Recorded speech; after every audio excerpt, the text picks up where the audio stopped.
যত দূরে থাকে আলোয় ভরে জগৎটাকে স্বপ্নগুলো সত্যি করে ফিরতে হবে আপন ঘরে লক্ষ্য যত বাজি ধরে চলো আগে হার ঝড়ে ইচ্ছে এখন আকাশ ছোঁয়ার ডানা ছাড়াই পাখি হওয়ার সূর্যমুখী মনটা যে তার সে তো এক সানফ্লাওয়ার ইচ্ছে এখন আকাশ ছোঁয়ার ডানা ছাড়াই পাখি হওয়ার সূর্যমুখী মনটা যে তার সে তো এক সানফ্লাওয়ার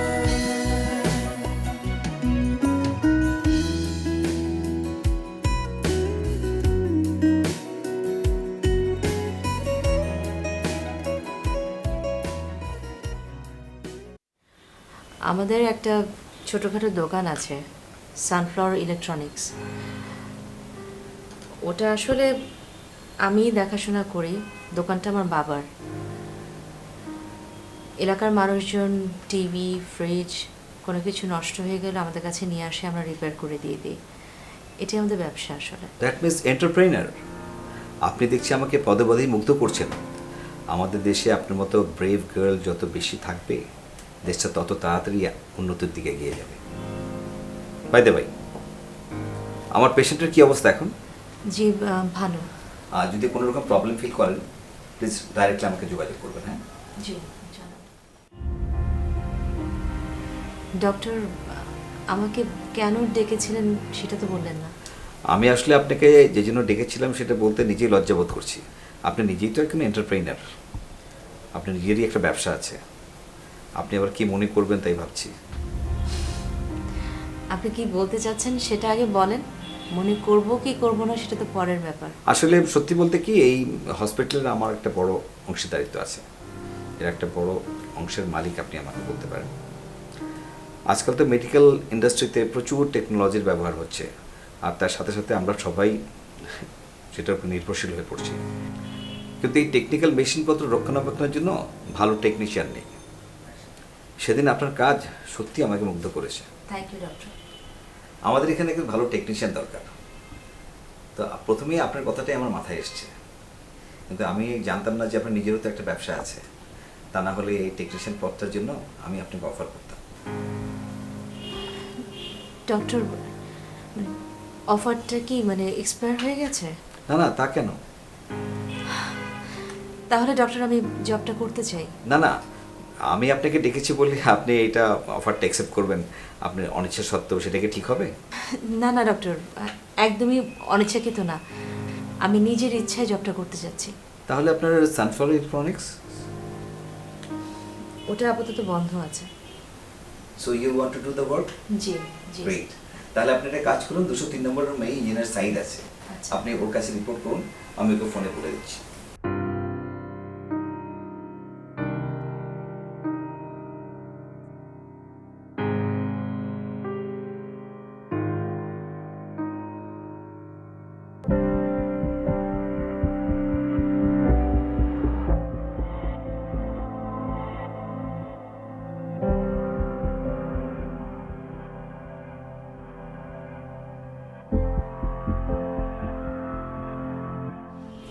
আশরাফ, হ্যাঁ বাবু। আয় বসে। শরীর কেমন বাবু? শরীর আমার ভালোই আছে, তো খুব কষ্ট হচ্ছে না? তোকে যে কি মুসিবতের মধ্যে ফেললাম। একদম এসব কথা বলবে না, আল্লাহ নারাজ হবে। কি এমন কষ্ট? আমি আর রুনা দুজনেই তো বাড়িতে মাত্র থাকি। আমি অফিস চলে গেলে রুনা একা, একবার এ ঘর একবার ও ঘর করে বেড়ায়। বরং তোমরা আসাতে ভালো হয়েছে, বাড়িটাকে এখন বাড়ি মনে হচ্ছে। বাবু, জয়া কোথায়? ওকে দেখছি না যে। রুমেই ছিল। হ্যাঁ। হঠাৎ একটা টেলিফোন আসলো, তাড়াহুড়া করে দেখলাম, আবার বেরোলো।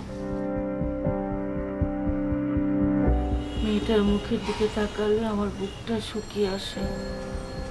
কি হাসি খুশি ছিল মেয়েটা আমার, কদিনেই কেমন হয়ে গেছে। হবে না কেন? ওর মাথার মধ্যে কি টেনশন কম? এখনো কোনো উপায় পেলি না, তাই না? মানে হয়েছে কি বাবু, ওই আমার একজন পরিচিত লয়ারের সাথে কথা বলেছি। সে বলেছে এই জমি জায়গা সংক্রান্ত কেস একটু দেরি হবে। বাবু, ও একটা কথা বলে বাবু,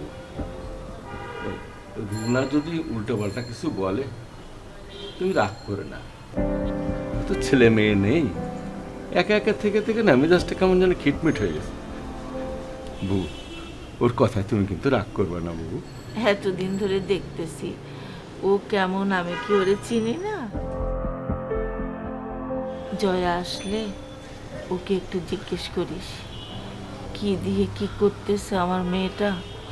তুই জিজ্ঞেস করলে মন খুলে কিছু বলবে। একটুও চিন্তা করো না।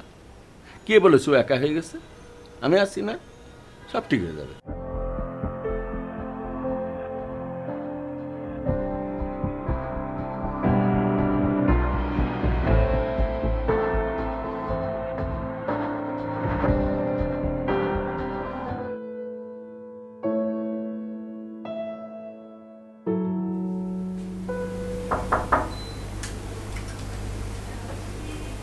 আসসালামু আলাইকুম। আমাকে ডাক্তার সাহেব পাঠিয়েছেন।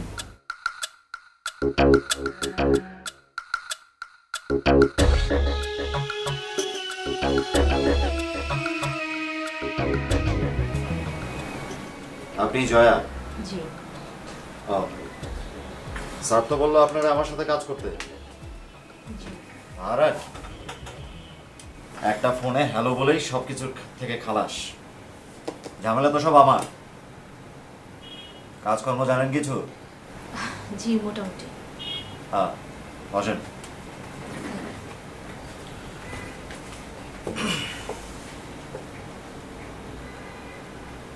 শোনেন, আমার সাথে কাজ তো করবেন, দুটো জিনিস মাথায় ঢুকিয়ে রাখেন। এক, সময় মতো অফিসে আসতে হবে। এক একদিন এসে যে এক এক রকম অজুহাত দিবেন শুনবো না কিন্তু। জি। মেয়েদের তো আবার হাজারটা অজুহাত। আর দুই, বেশি বোঝা যাবে না। জি। যান, কালকে থেকে জয়েন করবেন। সকালে এসে অ্যাডমিন হয়ে তারপর আমার সাথে দেখা করবেন। জি। কখন আসবো? এক কথা একবার বললে বোঝেন না? 10টার সময় আসবেন, 1 মিনিটও যেন দেরি না হয়। জি।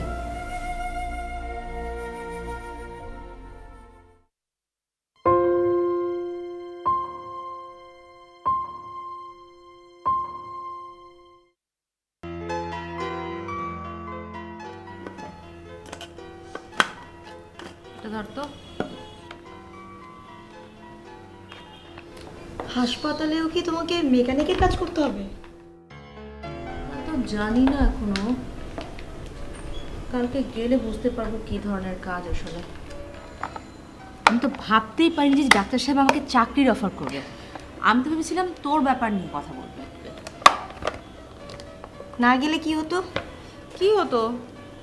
অন্য কোথাও ট্রাই করতাম, আরো দেরি হতো চাকরি পেতে কিছুদিন। শোন, কি হবে না হবে, কোনটা ভালো কোনটা মন্দ, সেটা কিন্তু মন আগে থেকেই টের পায়, বুঝছিস? আর জয়া আমাদের কথা রাখুক আর না রাখুক, ও ঠিকই মনের কথা বোঝে, মনের কথা রাখে। কি ঠিক বলেছি না? হ্যাঁ, আঁকা।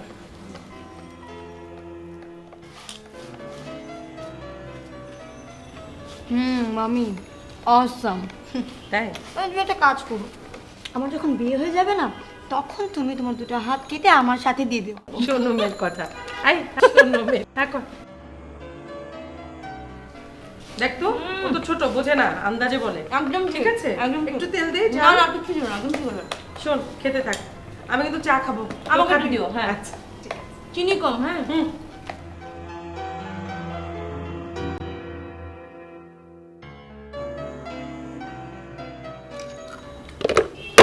ডান দিয়ে আসিস। ঠিক হয়ে গেল? হুম। আচ্ছা আপু, আন্টি যদি বিলের কথা জিজ্ঞেস করে কত টাকা বলবো? না না কিছু বলবি না, বলবি এমনি ঠিক করে দিয়েছে। কেন কেন এমনি ঠিক করবি? হ্যাঁ, ওরা ঠিক করলে ওদের টাকা লাগতো না? ঠিকই লাগতো। ওরা তো আর টাকা ছাড়া কাজ করাবে না। তা ঠিক। শোন, তুই ঠিকই টাকা চাবি। যদি না পারিস আমাকে বলবি, আমি আদায় করে দেবো। আরে এটা তোদের দিনাজপুর না, এটা হচ্ছে ঢাকা শহর। ফ্রিতে এখানে কিছুই হয় না। চাটা খেয়ে নে, ঠান্ডা হয়ে যাবে।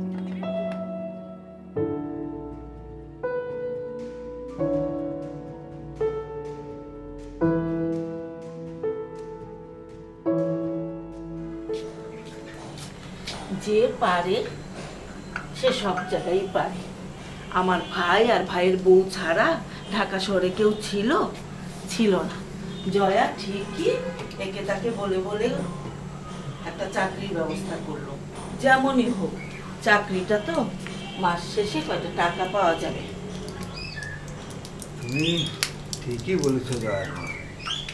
আসলে যা দিনকাল পড়েছে, আর চাকরির বাজার সারা বছর থাকে গরম। চাকরি পেতে হলে যে কত সমস্যা, এইটা লাগে ওটা লাগে। ভাগ্যিস জয়াটা আমার কাজটা ভালো করে শিখেছিল। এইবার লোনটা কিভাবে শোধ করবে একটু ঠান্ডা মাথায় চিন্তা করো। মেয়ের যা করার ছিল ও কিন্তু তার থেকে বেশি করেছে। এবার তুমি একটু ভাবো, ভিটা মাটিটা হারায়ও না। সমস্যা যখন আসে তখন অনেকগুলি একসঙ্গেই আসে, আবার যখন কাটতে শুরু করে তখন আবার দেরি হয় না। তুমি এত ভেবো না তো জয়ার মা। মেয়ের চাকরির খুশিতে অত বাকবাকুম হয়েও না। বড়টা তো নিজে নিজেই মানুষ হলো, মেয়ে কিন্তু আরেকটা আছে, ওর একটা ভবিষ্যৎ আছে। এখনো হাত পা শক্ত আছে, সময় থাকতে ওদের জন্য কিছু করো।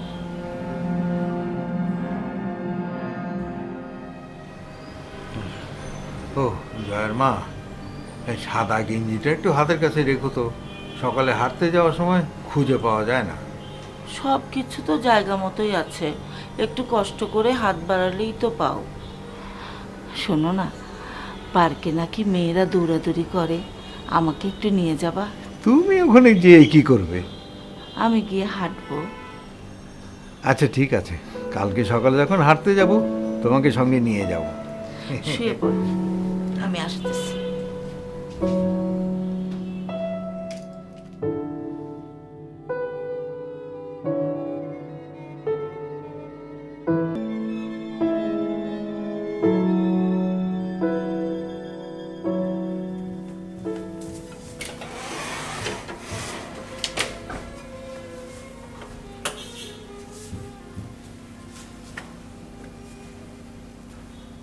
এই হলো আসল যন্ত্র, পুরাই হাতির পেট।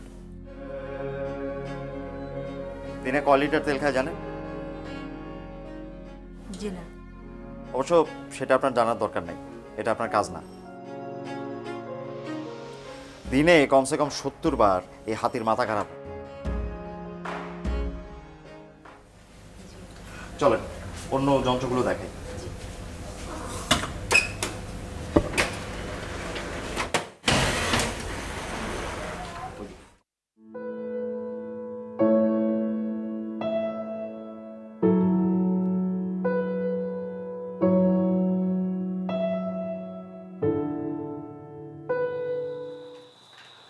মা, এই যে খামটা দিয়ে গেল আতিকুর ভাই। ও, ম্যানেজার দিয়ে গেল তাই না? জি। আবার কালকে এয়ারের টিকিট তোমার শ্বশুর পাঠিয়েছেন, তোমার কাছে রেখে দাও। আমি আবার কোথায় রাখবো, হারিয়ে ফেলবো। কাল দুপুরে যাবেন, আপনি এখনই সব গোছগাছ শুরু করে দিয়েছেন? কালই তো যাব না, একটু আগে থেকে গুছিয়ে রাখি, অসুবিধা কি বলো?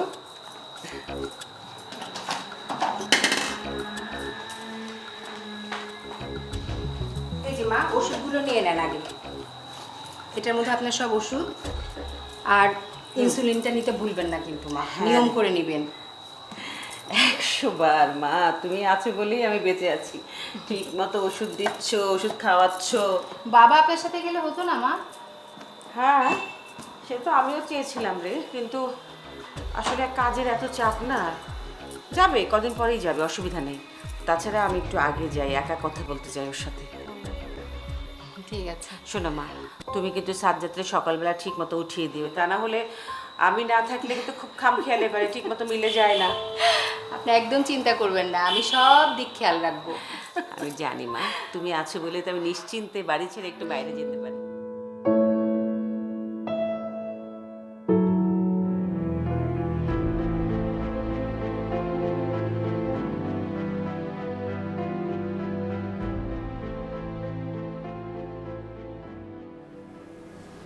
সাইদ ভাই, এগুলো তো সব বাইরের মেশিন না। আমি তো আসলে কখনোই এত বড় মেশিন রিপেয়ার করিনি। আসলে এগুলো কিভাবে হ্যান্ডেল করতে হয় আমি তো জানি না। আপনি এত চিন্তা করছেন কেন? এখানে যারা আসে নতুন অবস্থায় সবাইকে ভালোভাবে ট্রেনিংটা দেওয়া হয়, ঠিক আছে? জি। কি নাম বলো? ভিএফএ না? ভিএফএ।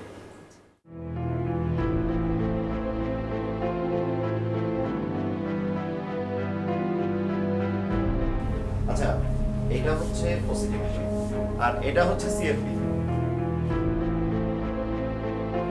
চলো, পাশে আরেকটা রুম আছে।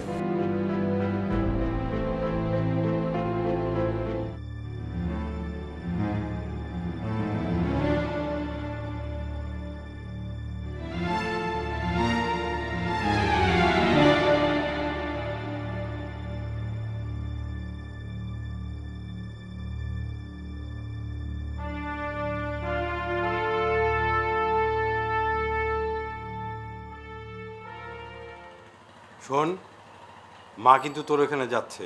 কেন মার আবার এখন ঢাকা আসতে হবে কেন? এটা না সবসময় একটা ঝামেলা পাঠায়। এখন তুই কি করবি রে ছোট? মা সামিরের সামনে গিয়ে দাঁড়ালে সব ক্লিয়ার হয়ে যাবে, বোঝা যাবে যে তোর সব ভুয়া পাবলিসিটি। সারাটা জীবন তুই যা করলি, মানে তুই এইবারও ফাঁসলি। কখন আসছে? ফোন কর, তোর বাসায় তো যাচ্ছে। এখন তো তোকেই দেখভাল করতে হবে, তাই না? তুমি মাঝখানে থেকে খুব মজা নিচ্ছ, তাই না ভাইয়া? শোনো শোনো শোনো, বুদ্ধি কিন্তু এখনো পুরোটা খরচ করে ফেলেনি, সময় কিন্তু এখনো হাতে আছে। তোর এই প্ল্যান প্রোগ্রাম করেই সারাটা জীবন যাবে। শোন, আমি তোকে একটা বুদ্ধি দিই। মা তো তোর এখানে যাচ্ছে, তুই এখানে চলে আয়। দু ভাই মিলে একটু মিলগুলো দেখি, তাই না?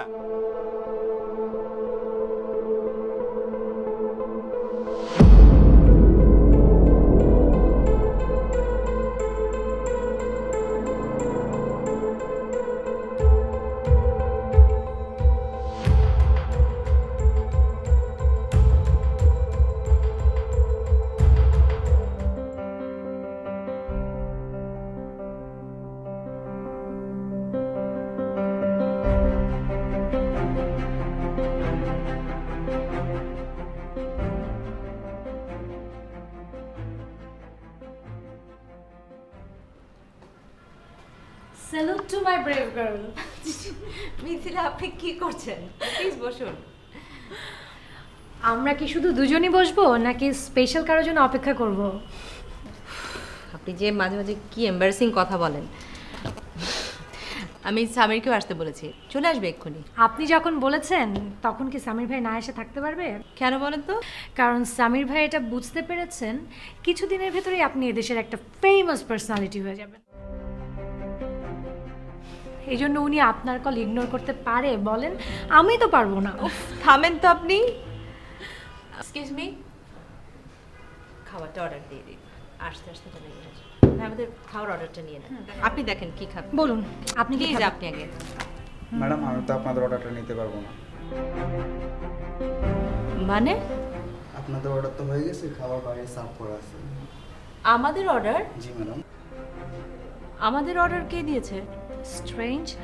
একটু আসবেন প্লিজ। না না, মানে কোথাও বোধহয় কোনো ভুল হচ্ছে।